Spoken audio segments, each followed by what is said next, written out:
Komið þá blessuð og sæl og velkomin til Guðsþjónustu í Lindakirkju í kvöld. Það fjólublátt í kirkjuárinu. Og kona mín sagði einhvern veginn, akkur ekki oftar í fjólublátt, það ferði svo vel. En það ekki þannig sem kirkjuári virkar. Það í ákveðnum takti og þegar við förum inn í föstuna sem byrjar á öskudegi og stendur fram að páskum, þá erum við hvött til að nýta hana til iðrunar og yfirbótar og horfast í augu við það sem við getum sjálf gert betur og fjólublái liturinn á minn okkur á það. En oftast erum við bara með svo kallar stólur sem svona eins og treflar, en í dag ég í höklinum og þá gefur það vísbendingu það að það verður altarisganga í kvöld. Þá fer maður í hökulinn. Þetta var svona smá auka fróðleikur til fermingabarnanna og kannski einhver annara kirkjugesta. Svo langar mig líka að segja, kom svolítið skemmtileg spurning áðan, það sagði ein, ég að spá í, mjög óviðeigandi að prjóna í kirkju? Og ég sagði nei, það bara allt í góðu, þannig að ég gaf leyfi. En við skulum hefja þessa stund á því að signa okkur og segja í nafni Guðs Föður, Sonar og Heilags Anda. Amen. Svo förum við saman með upphafsbæn. Drottinn, ég komin í þitt heilaga hús til að lofa þig og ákalla og til að heyra hvað þú, Guð, Faðir skapari minn, þú Drottinn Jesús frelsari minn, þú heilagi andi huggari minn, vilt við mig tala í þínu orði. Drottinn, heyr þú lofgjör mína og bæn og opna þú með þínum heilaga anda hjarta mitt fyrir sakir Jesú Krists að ég orð iðrist synda minna, trúi á Jesú í lífi og dauða og taki framförum í kristilegu hugarfari og líferni. Bæn heyr það, ó Guð, fyrir Jesú Krist. Amen.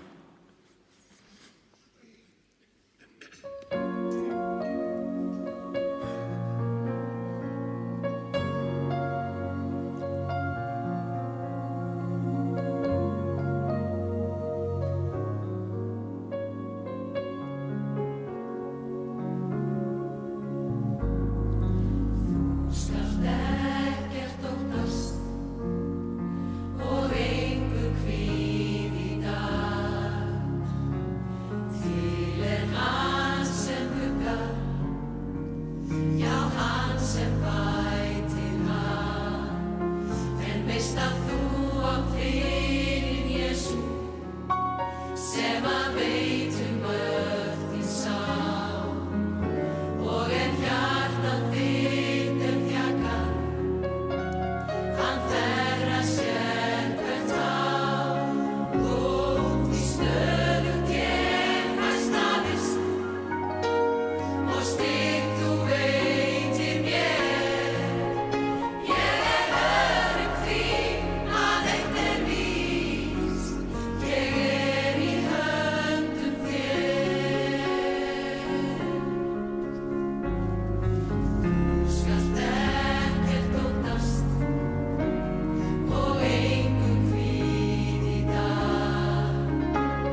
Drottinn, miskunna þú oss.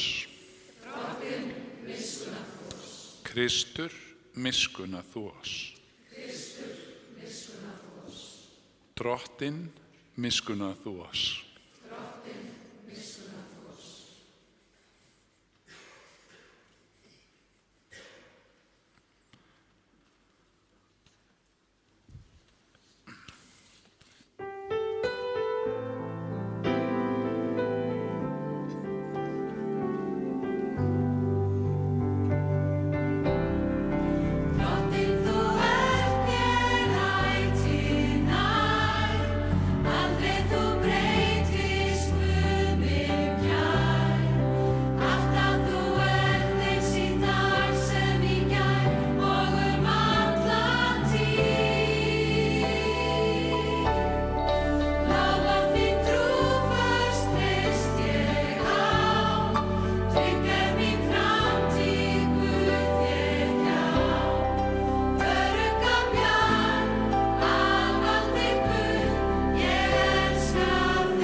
Ég les ritningarlestrana sá fyrri hljóðar svo. En Davíð ætt og Jerúsalem búa læt ég fyllast anda samúðar og tilbeiðslu. Og þeir munu líta til mín vegna hans sem þeir lögðu í gegn og harma hann jafn sárlega og menn harma lát einkasonar og syrgja hann jafn beisklega og menn syrgja frumgetinn son. Þannig hljóðar hið heilaga orð. Og pistillinn hljóðar svo. Verðið því eftirbreytendur Guðs orðs, svo sem Guð hans. Lifið í kærleika eins og Kristur elskaði okkur og lagði sjálfan sig í sóknar fyrir okkur, svo sem fórnargjöf Guði til þægilegs ilms. En fryllu lífi og óhreinleiki yfirleitt eða ágirnd á ekki einu sinni að nefnast á nafn meðal ykkar. Slíkt hæfir ekki heilugum. Ekki heldur svívirðilegt hjal eða ósæmandi spé. Þakkið miklu fremur Guði, því að það skuluð þið vita og festa ykkur í minni að enginn frillulífismaður eða saurugur eða ágjarn, sem er það sama á að dýrka hjá Guði, á sér arfson í ríki og Guðs. Látið engan tæla ykkur með marklausum orðum, því að vegna þessa kemur reiði Guðs yfir þá sem hlýða honum ekki. Þess vegna ekki lagsmenn þeirra, eitt sinn voru þið myrkur, en nú þið ljós í drottni. Hegðið ykkur því eins og börn ljóssins, því að ávöxtur ljóssins einskær góðvild, réttlæti og sannleikur. Þannig hljóðar hið heilaga orð. Já.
Þá bið ég ykkur sem eigið auðvelt með að rísa á sætum við heyrum heilagt guðspjall sem skrifað hefur guðspjallamaðurinn Lúkas.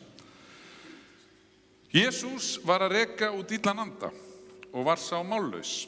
Þegar illi andinn var farinn, tók málleysinginn að mæla og undraðist mannfjöldinn. En sumir þeirra sögðu, með fulltingi Belzebúls höfðingja illra anda, rekur hann út illu andana. En aðrir vildu freista hans og kröfðu hann tákn af himni. En Jesús vissi hugrenningar þeirra og sagði, hvert það ríki sem sjálfu sér sundurþykkt leggst í auðn og hús fellur á hús. Sé nú Satan sjálfum sér sundurþykkur, hvernig fær þá ríki hans staðist? Fyrst þér segið að ég reki illu andana út með fulltingi Belzebúls, en reki ég illu andana út með fulltingi Belzebúls, með hverju reka þá yðar menn þá út? Því skulu þeir vera dómarar yðar. En ef ég rek illu andana út með fingri Guðs, þá Guðs ríki þegar yfir yður komir. Þegar sterkur maður, alvopnaður, varðveitir hús sitt, þá allt í friði sem hann á. En ráðist annar sterkari að honum á hann og sigri, hann tekur sá alvæpni hans hann treysti á og skiptir herfanginu. Hver sem ekki með mér á móti mér. Og hver sem safnar ekki saman með mér, hann sundur dreifir. Þegar óhreinn andi fer út af manni, reikar hann eyðir hrjóstur og leitar hælis, og hann finnur það ekki, og hann finnur það ekki, segir hann, ég vil hverfa aftur í hús mitt, þaðan sem ég fór. Og hann kemur og finnur það sópað og prýtt, þá fer hann og tekur með sér 7 aðra anda sér verri og þeir fara inn og setjast þar að og verður svo hlutur þess manns verri eftir en áður. Jesús mælti þetta, hóf kona ein í mannfjöldanum upp rödd sína og sagði við hann, sæll sá kviður þig bar og þau brjóst þú milktir. Jesús svaraði, já, því sælir eru þeir sem heyra Guðs orð og varðveita það. Þannig hljóðar hið heilaga Guðspjall. Við játum okkar heilugu trú. Ég trúi á Guð, Föður almáttugan, skapara himins og jarðar. Ég trúi á Jesú Krist, hans engason, drottinn vorn, sem getinn af heilugum anda, fæddur af Maríu mey, píndur á dögum Pontiusar Pílatusar, krossfestur, dáinn og grafinn. Steig niður til heljar, reis á 3. degi aftur upp frá dauðum, steig upp til himna, situr við hægri hönd Guðs Föður almáttugs og mun þaðan koma að dæma lifendur og dauða. Ég trúi á heilagan anda, heilaga almenna kirkju, samfélag heilagra, fyrirgefningu syndanna, upprisum mannsins og eilíft líf. Amen.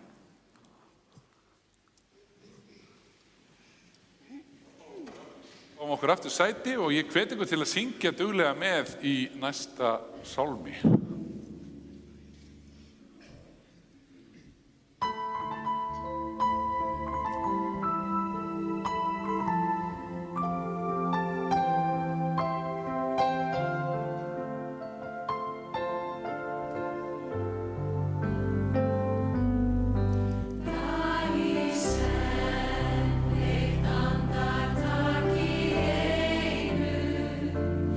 Eilíf náð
Hann var dálítið svakalegur þessi texti sem ég las áðan Jesú og illu andana og að það sé stundum eitthvað slæmt í líf okkar sem við getum þurft að losa okkur við kannski það sem við getum tekið út úr þessum texta en líka þessi fallegu orð sem að konan endar á að segja við Krist og það þessi orð þar sem að hún segir þegar hann búin að vera með þessu þungu ræðu sem samt hefur einhvern sannleika, stundum þurfum við að losa okkur við eitthvað sem gerir okkur ekki gott, þá segir hún sæll sá kviður þig bar og þau brjóst þú mildir og Jesús svaraði já, sælir eru þeir sem heyra Guðs orð og varðveita það.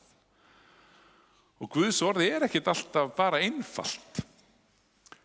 Það ekkert alltaf þægilegt að minna sig á og vera myndur á það að við höfum hæfileikan til að gera vonda hluti.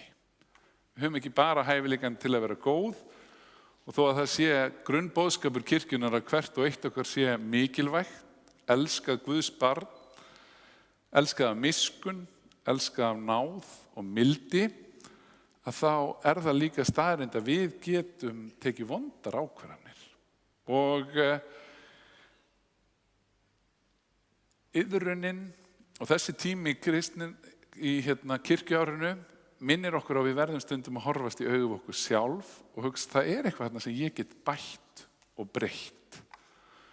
Og einu sinni voru 4 prestar komnir saman og þetta var á tímum föstunar og þeir voru svona að tala já við verðum nú að játa stundum syndir okkar og að þeir voru 4 saman að þá segja ef ekki bara núna aðeins að horfast í augu okkur sjálf og segja hvað að. Og þá sagði fyrst, jú ég get bara sagt að ég rosalega latur og ég alla mína predikanir, ég bara stel þeim sko. Ég bara peist eitthvað af netinu og þetta ekkert eftir mig. Bara sækit allt og læt svo eins og ég hefi samið þetta. Og næsti sagði, já, og ég á bara rosalega erfitt með fjárhættuspil og svona, ég alltaf að veðja á eitthvað og bara búin að tapa mjög stórum fjárhæðum í því. Og svo næsti sagði, já, strákar, ég hef ekki verið trúr og bara mjög ótrúr í samböndum og hef því meður haldið framhjá. Og það oftar en einu sinni. Og þá sagði svo 4, já, það sem ég á erfiðast með það að halda leyndamál maður og ég bara alltaf að slúðra og ég þarf aðeins að fara að hringja. En við þurfum að horfast í augu við okkur sjálf og það getur verið mikil blessun í því að gera það. Og eitt af því sem við megum hugsa þegar við gerum það, þá getum við verið þakklátt. Við eigum þá einhvern áttavita sem segir þetta ekki rétt. Mér langar ekki að vera þessi manneskja. Mér langar að taka framförum í kristilegu hugarfari og líferni. Og það eru ýmsar leiðir til þess og mér langar að deila með ykkur svona stuttlega 2 leiðum sem að hafa lengi fylgt okkur í kirkjunni. Annað svo kallaður skriftaspegill og ég ætla bara að setja á Facebook síðuna það sem að messan kemur upp bara seinna í kvöld í athugasemdakerfið tengil þar sem Kristján Valur Ingólfsson fjallar söguna baki skriftarspeglum þar sem við komum þó saman og sumir segja maður gerir þetta ekki sjaldan einu svona ári og maður þarf ekki að fyrir ekki að koma saman, maður getur bara ákveðið, nú ætla ég að reyna að horfast í augu við brestina mína og laga þá og spurja mig þessara spurninga. Og svo bara langur spurningalisti og meðal annars svo þetta byggir eiginlega svona í grunninn á boðorðunum 10 og fyrsta boður þar að við eigum að hafa Guð sem okkar Guð og undir þeim spurningum þá kemur á hvað treysturu í lífinu. Þetta góð spurning fyrir okkur, hvað treystu við á? Hver raunverulegu grundvöllurinn í þínu lífi? Treysturu á starfskrafta, mangainistæður eða fjármuni? Treystur á andlegan styrk og gáfur, á sambönd þín, á staðfestu þína og heiðarleika, trúrækni þína eða afturhvarf þitt. Og svo er líka gott að hugsa bara, hvað hræðistu? Hvað hræðist þú? Hræðustu aðra menn eða máttarvöld? Hræðustu sjúkdóma eða líkamlega neyð? Hræðustu að bregðast í líkamlegu eða andlegu tilliti? Hræðustu ellina eða dauðan?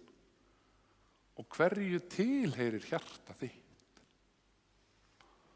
Tilheyrir hjarta þitt mannesku, ástríðu, vinnu, fjölskyldu, eignum, listaheiminum eða vísindaheiminum? Og ef að Guð tekur þetta allt frá þér, hvað þá? Hvað merkir í þínum huga nafni Guð? Notarðu nafnið hugsunarlaust í máliðinu, og þarna er verið að vísa í annað boðorðið, að leggja ekki nafn Guðs þíns við hégóma. Óttastu eða játastu honum frammi fyrir öðrum? Þykistu vera guðræknar en þú ert í raun? Notarðu nafn Guðsins og meðal eða tæki til að ná í þína þjónustu yfir yfirskillegum kröftum?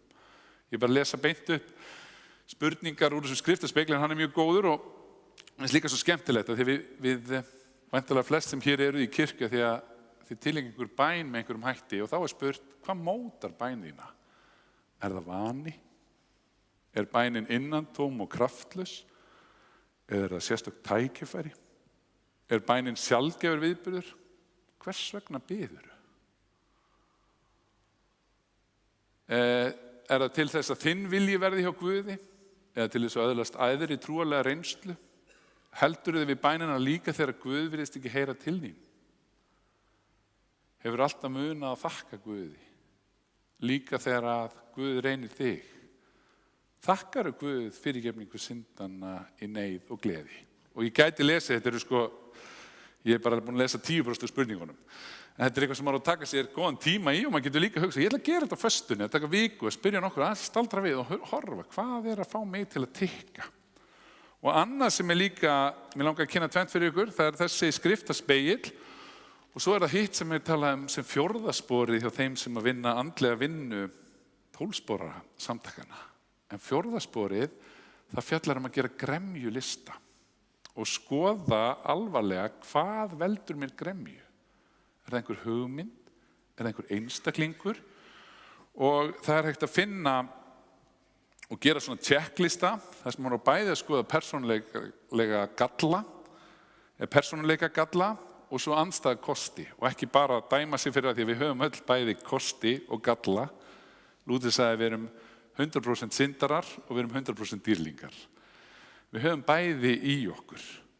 Og þá er gott í þessum checklista sem maður getur bara svona prentað út, það er aðeins að skoða bara hvort er ég frestandi eða tekst ég á við hluti?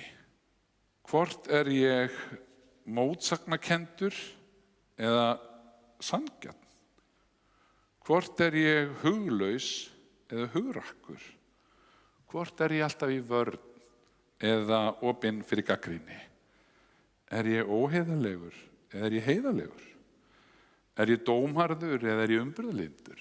Það er ótrúlega gott að fara í svona andlega tiltekt og skoða sjálfan sig heiðarlega. Og það sem að þessir gremjulistar gera líka er að maður á að skrifa upp bæði galla sína og nefna dæmi tiltekna galla úr sínu lífi og svo á maður líka skoða gremjuna sína og það er svona hjálparlisti bara hvaða fólk veldur þér gremju. Því við könnumst, af hverju verði ég alltaf svona í kringum þennan eða hinn? Það getur verið einhver í fjölskyldu okkar, það getur verið einhver í vinnustæðnum og þá er bara svo heiðarlegt og gott að skoða hvernig er líðan mín í kringum, hérna bara tekið dæmi, móðir, faðir, tengdaforeldra, kærasta, eiginmann, kæristu, eiginkonu, elskanda, bróðir, frængu, frænda, trúnaðmann, vinnuveitanda, starfsmann, þetta er bara mjög langt. Og ef maður finnur eitthvað, það er einhver gremja hérna, að þá er maður síðan hvottur til að vinna ákveðna vinnu og segja ég er gramur við og svo skrifa maður bara nafnið, ástæðuna, þetta er náttúrulega að fara hratt yfir, það er langt best að fara í tólsporin og taka þetta til tólsporin andlegt ferðalag, en mér langar bara að nefna þetta sem svona lítið dæmi hvernig maður getur tekist á við sína galla og fali Guði þá og líka skoða bara, ég er gramur við þennan, hver er ástæðan? Svo merkir maður það sjálfsvirðing mín sem er ógnað, öryggi, metnaður, persónulegt samband. í eigingjörn, óheiðarlegur, sjálfselskur eða hræddur. Það ótrúlega gott fyrir mann að gera þetta. Þetta hjálpartæki til að taka til og horfast í augu við sjálfan sig og leggja það svo fram fyrir Guð. Af því að Guð gefur okkur áttavita og Biblían, það ekki alltaf auðvelt sem við erum beðin í Biblíunni, en við erum beðin að reyna okkar besta að taka framförum.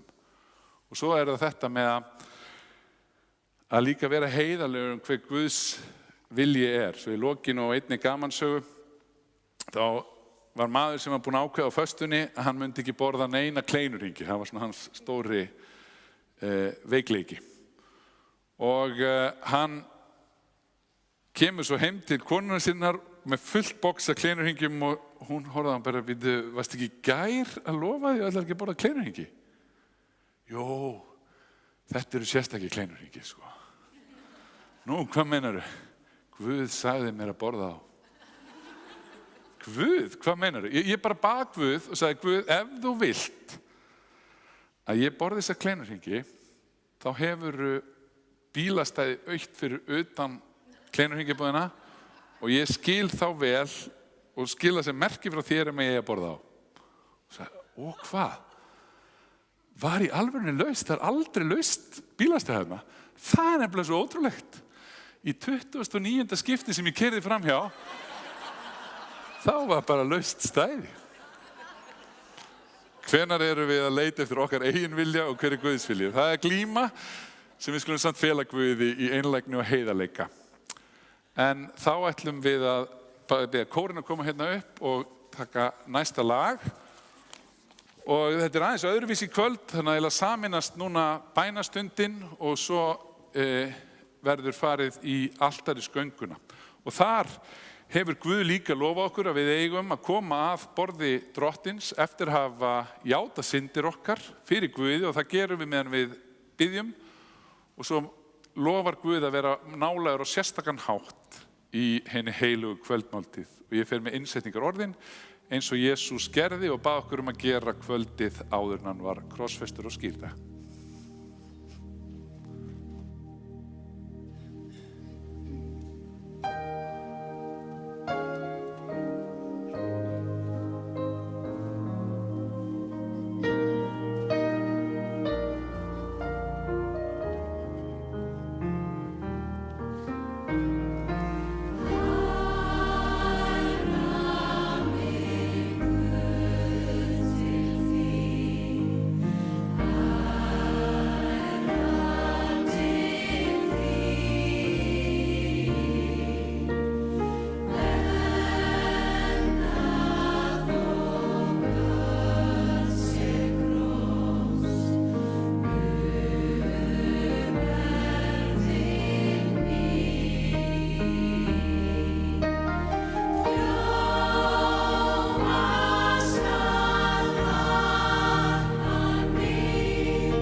þá vil ég taka það fram varðandi altarisgönguna að í kaleiknum erum við með óáfengan vínberjasafa.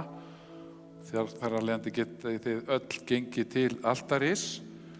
Hún Þórey sem djákni og kom hér í messu í kvöld, ég vissi nú ekki af því en hún var í svo fallega fjólubláum fötum og ég hnippti hann áðan og sagði, ert þú ekki til í að útdeila með mér? Og hún ætlar að gera það. En meðan útdeilingin fer fram, þá fer líka fram hinn hefðbundna bænastund og þá má standa upp og kveikja á kerti, það má líka bara sitja og biðja fyrir því sem á hjarta ykkar hvílir og svo alltaf hægt að skrifa niður bænarefni sem trúfastur hópur biður fyrir á hverjum fimmtudagsmorgni hér í Lindakirkju. En kæru Kristsvinir, Drottinn okkar og frelsari Jesús Kristur sagði sjálfur, ég brauð lífsins og þann mun ekki hungra sem til mín kemur og þann aldrei þyrsta sem á mig trúir. Og í heilagri kvöldmáltíð þá gefur hinn krossfesti og upprisni Drottinn okkur sjálfan sig, svo að hver sem hungrar og þyrstir eftir réttlætinu fái svölun og næringu og hver sem hungrar og þyrstir eftir réttlætinu fái svölun og næringu til eilífs lífs. Hlýðið þess vegna í trú orðum hans hann segir, takið og etið, drekkið allir hér af, gjörið þetta í minningu. Þannig takið þið á móti honum. Og hann vill sameinast ykkur, svo að þið í lífi ykkar hér á jörðu minnist hans og fáið að lokum að öðlast líf í ríki hans. Amen. Og nú skulum við hafa hljóðastund þar sem við játum syndir okkar fyrir Guði.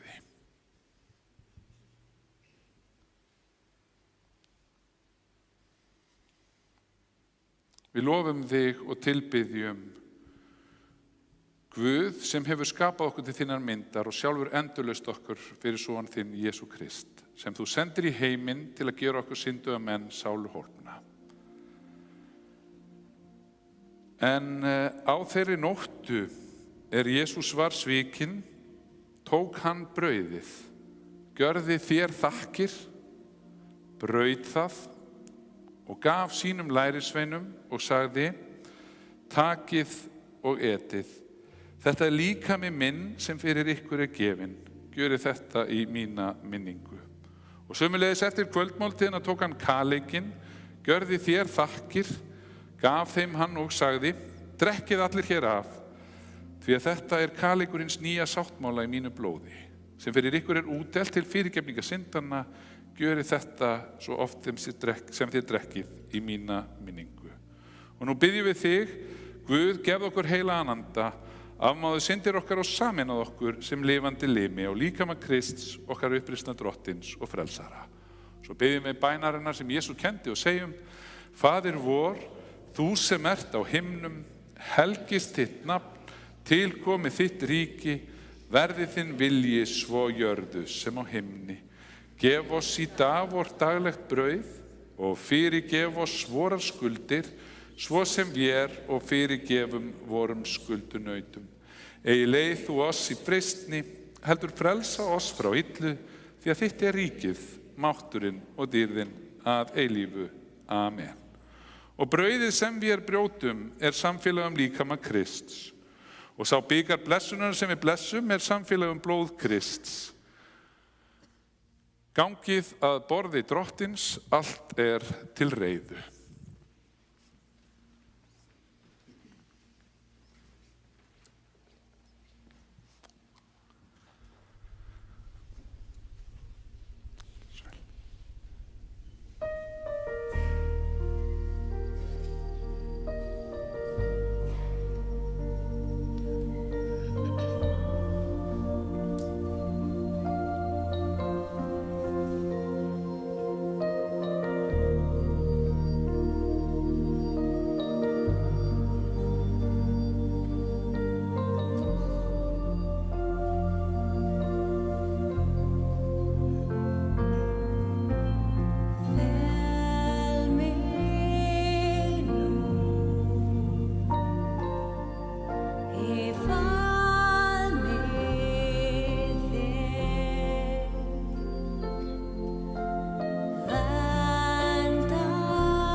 Við þökkum þér, almáttugi eilífi Guð, að þú hefur mettað okkur þessari hjálpsamlegu gjöf og við biðjum þig að þú að miskunn þinni látir hana verða til að styrkja trú okkar á þig og gera okkur brennandi í kærleikanum hvert til annars. Fyrir son þinn Jesú Krist, Drottinn vorn, sem með þér lifir og ríkir í einingu heilags anda, einn sannur Guð aldir alda. Amen. Og Guð, við þökkum þér fyrir þau bænarefni sem að hér voru lögð fram, beint úr hjörtum fólksins, þau sem voru skrifuð niður og þau bænarkerti sem voru tendruð, en líka þau sem fylgdust með í streymi og báðu til þín. Allt þetta felum við þér. Mér langar á þessari stundu sérstaklega að biðja fyrir ungum dreng sem að fara í próf og hefur kvíðboga. Biðja fyrir þeim sem eru sjúk og svo langar mér líka sérstaklega að nefna aðstandendur hennar elsku Ölmu sem að verður jarðsungin á morgun og var ritari hér í sóknarnefnd Lindakirkju. Vertu með þeim í sorginni og leyfðu þeim að finna að hún hvíli nú örugg hjá þér. Þess biðjum við að hjarta. Svo segjum við saman bæn Hallgríms Péturssonar: Vertu Guð Faðir, Faðir minn, í frelsarans Jesú nafni, hönd þín leiði mig út og inn, svo allri synd ég hafni. Amen.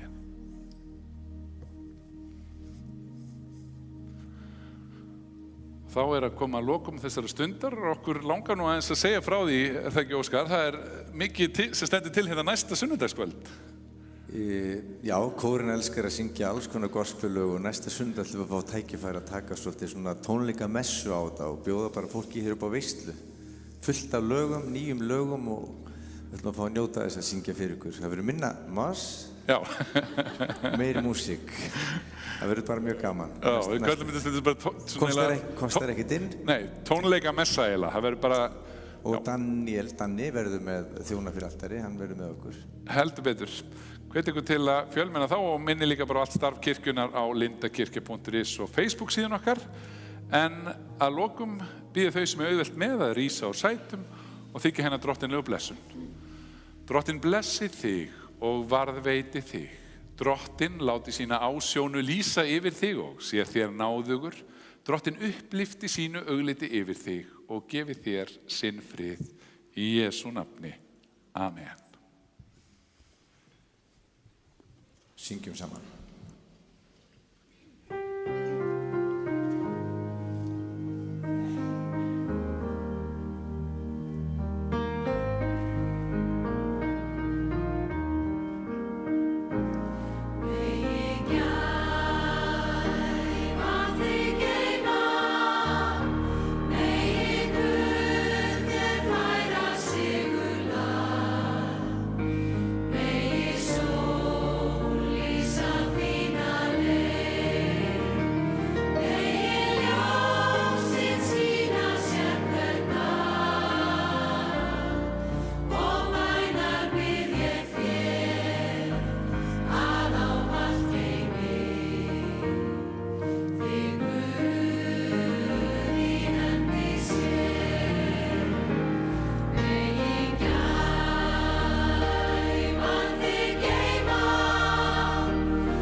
Þá ætla ég svo að standa við það eða rétt eftir messuna að setja